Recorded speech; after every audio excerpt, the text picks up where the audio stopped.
warahmatullahi wabarakatuh. My name is Anissa. I'm number 35. Oke, kali ini ada 4 hal yang akan kita bahas. Pertama tentang learning method ke-13. Yang kedua breakdown KD. Yang ketiga ada RPP. Dan yang keempat terdapat identifi Prota, Promas, dan Kaldi. Pembahasan pertama kita yaitu tentang learning method ke-13. Di dalam learning method ke-13 terdapat Project-based learning, yaitu merupakan model pembelajaran yang melibatkan keaktifan siswa dalam menyelesaikan masalah.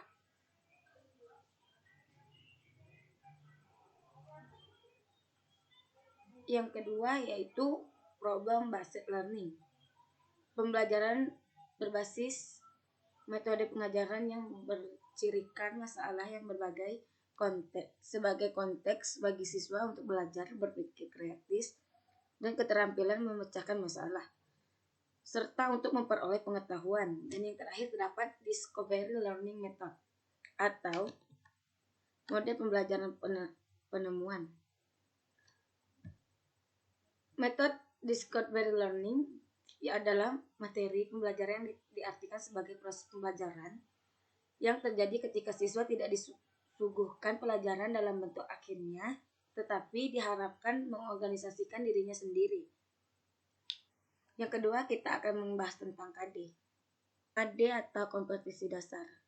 Kali ini saya mengambil KD 3.6, yaitu mengidentifikasi fungsi sosial, struktur teks, dan unsur kebahasaan teks, interaksi transaksional, lisan dan tulisan yang melibatkan tindakan memberi dan meminta informasi terkait dengan tingkah laku, tindakan, fungsi orang, binatang, benda sesuai dengan konteks penggunaannya. Adapun indikatornya yaitu 3.6.1 mengidentifikasikan ungkapan yang digunakan untuk memberi dan meminta informasi terkait dengan tingkah laku, fungsi orang, binatang, benda sesuai dengan konteks penggunaannya. Dan yang ketiga, kita akan membahas tentang RPP. RPP adalah pegangan seorang guru dalam mengajar di dalam kelas. RPP dibuat oleh guru untuk membantunya dalam mengajar agar sesuai dengan standar kompetensi dan kompetisi dasar pada hari tersebut.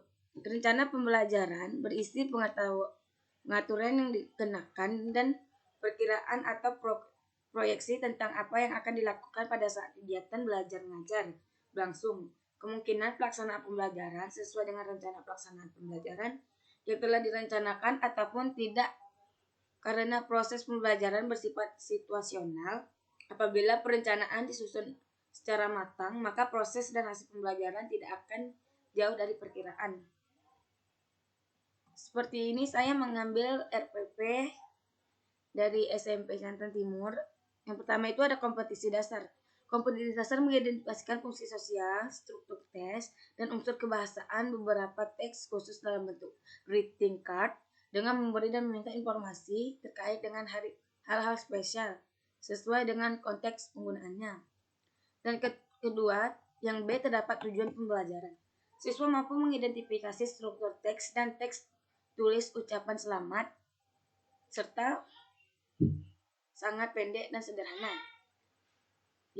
Selanjutnya ada siswa mampu membuat teks tulis ucapan selamat greeting card dengan struktur teks yang runtut dengan unsur kebahasaan yang benar dan sesuai konteks. Yang C, terdapat media pembelajaran. Di sini media pembelajaran kita dapat menggunakan aplikasi Zoom, WA atau WA Group, dapat dari PPT, terdapat dari link Zoom, dan gambar kartu ucapan selamat. Yang D, terdapat sumber belajar. Di sini sumber belajar kita dapat kita ambil dari internet atau buku bahasa Inggris kelas 7. Terdapat langkah-langkah pembelajaran. Di dalam langkah-langkah pembelajaran, yang pertama terdapat pendahuluan. Yang kedua terdapat kegiatan inti. Dan yang ketiga terdapat kegiatan penutup. Selanjutnya ada penilaian. Kita dapat menilai dari penilaian sikap, yaitu observasi selama kegiatan belajar berlangsung. Yang kedua, penilaian pengetahuan, memahami struktur teks greeting card. Dan yang ketiga, penilaian keterampilan, membuat greeting card untuk seseorang dengan modif yang bagus. Dan selanjutnya, yang terakhir terdapat identifi Fronta, Romas, dan Kaldik. Sini kita akan membahas tentang Fronta.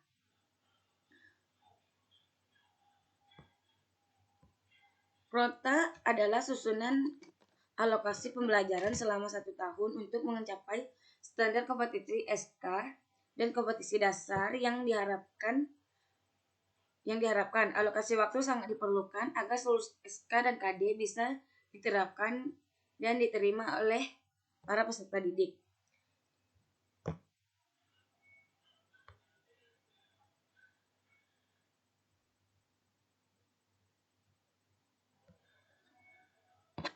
Adapun fungsi Fronta yaitu mengorganisir pembelajaran agar bisa belajar secara formal. Yang kedua, dijadikan pedoman untuk menyusun Romas. Yang ketiga, dijadikan pedoman dalam menyusun kalender pendidikan. Dan keempat, digunakan sebagai acuan untuk mengoptimalkan penggunaan waktu efektif pembelajaran yang tersedia. Selanjutnya,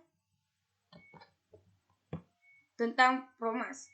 Promas yaitu program semester. Program semester adalah bentuk penjabaran dari Prota yang membuat gambaran pembelajaran dan pencapaian yang ingin diraih selama 1 semester. Dengan adanya Promas ini, Bapak atau Ibu guru akan lebih mudah dalam menuntaskan mata pelajaran yang Bapak Ibu guru berikan. Yang ketiga, ada silabus. Apa sih silabus itu? Silabus adalah rencana pembelajaran pada suatu dan atau kelompok mata pelajaran. Tema tertentu yang mencakup standar kompetisi dasar, materi pokok pembelajaran, kegiatan pembelajaran, indikator pencapaian kompetisi untuk penilaian, alokasi waktu, dan sumber belajar. Dan yang terakhir terdapat kalender akademik. Kalender akademik adalah istilah umum dalam dunia pendidikan yang menunjukkan kepada jadwal kegiatan tahunan atau lembaga pendidikan yang membuat semua hal terkait dengan proses belajar mengajar, penerimaan peserta didik, dan kelulusan. Kalender akademik ini disusun dalam suatu pola yang menggambarkan jangka waktu dan jenis kegiatan akademik.